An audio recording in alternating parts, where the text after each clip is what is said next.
Hey everybody, welcome back to No Jumper News. It's Adam22 here with your man AD. Let's get right into these stories.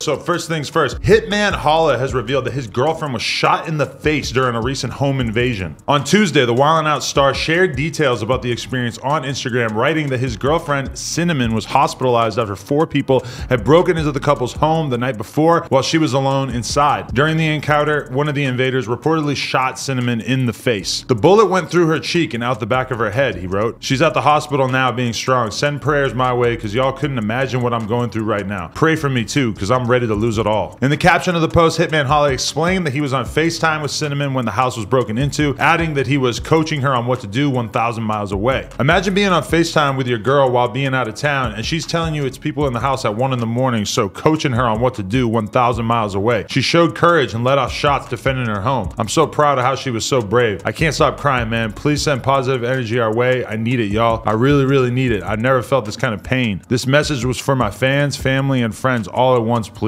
Help us get through this. In another post, he shared a photo of Cinnamon laying in a hospital bed wearing a neck brace, thanking his friends and followers for the power of positive energy, love, and support sent to the couple. In a third post, he addressed people asking why he keep posting, because I'm fucking proud of my baby, certified soldier, broken neck, and walking without the walker after being in the bed 72 hours. This video is for all the people that sent that positive energy and prayers our way. My baby's strong. Won't he do it? I love you, baby, and I'm so proud of you, girl. We all are. Cinnamon followed up with her own post on the incident, writing in the caption that her recovery would be a long journey. Honestly, I really don't know what to say, but to give thanks to the man above, she wrote. I really do appreciate each and every one of you guys so much. I could never thank you enough. I never knew I was this strong until now. Thank you to my amazing support system because I honestly wouldn't know what to do in a time like this. I've never been so afraid in my life, man, but I was covered by the blood of Jesus. So this is pretty much like ultimate nightmare scenario for you as a man. You're out of town and people run up in your house and your girl is there, and this is actually keeping in tradition with the Lil Durk story that we covered recently where a woman was actually forced to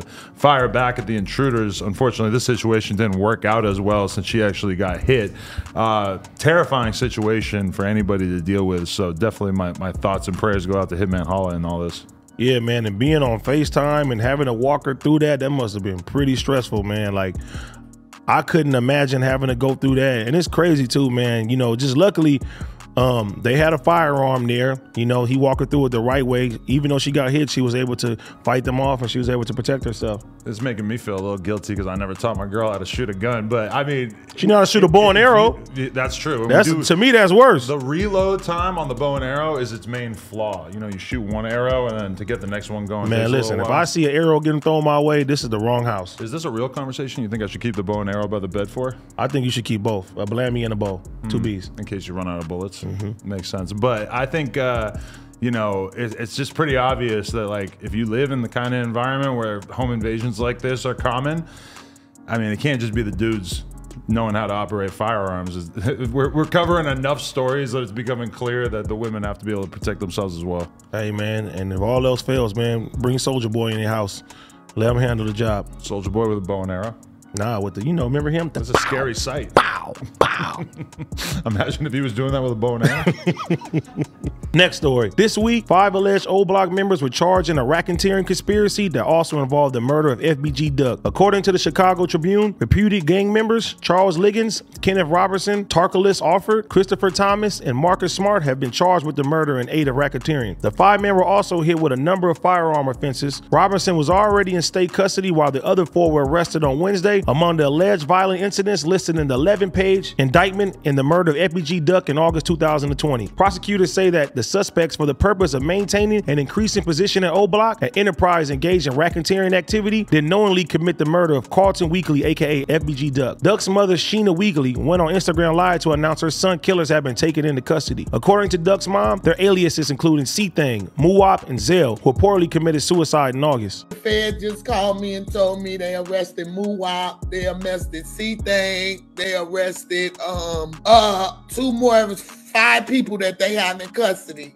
The little boy who killed himself August the 24th was one of the shooters that shot my son. They just told me that too. As we previously reported, FBG Duck, whose real name is Carlton Weekly, was killed by 4 gunmen in broad daylight outside of East Oak Street in Chicago. Police said 2 cars pulled up in front of the rapper and 4 shooters jumped out and opened fire. He was taken to a hospital nearby where he was later pronounced dead. The 5 defendants are scheduled to appear in federal court on Wednesday. All right, so this is kind of a crazy situation because we find out about rappers who get killed and then we find out about the people who murdered them quite often, but this is an example in which I sort of found out about it through watching a video of FBG Duck's mother and getting to sort of experience the emotions that she was going through in finding out that her son's killers had been arrested. So I mean, I don't wish a case upon anybody, but I am happy for her and I guess his other family members that they were able to get some peace on this and at least know what happened in the situation.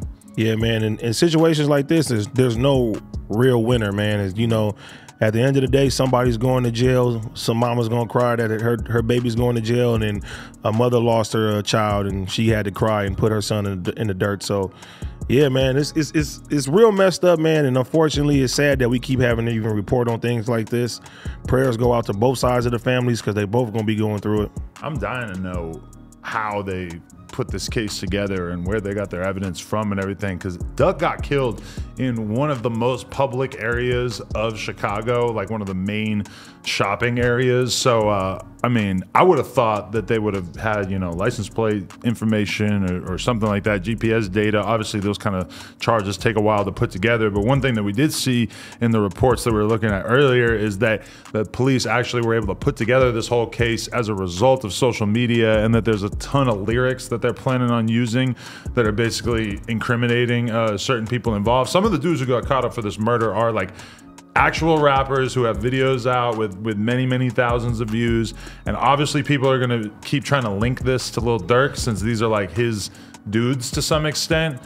The question is gonna be if the feds are able to put together a case that takes down anybody who's higher up in the organization. Hopefully not, so we don't want to see anybody get locked up, but this whole thing is a mess, and it kind of remains to be seen if it's going to be a major blow to the Chicago gang world. YouTube, like, comment, and subscribe, and we'll be back real soon. Appreciate y'all.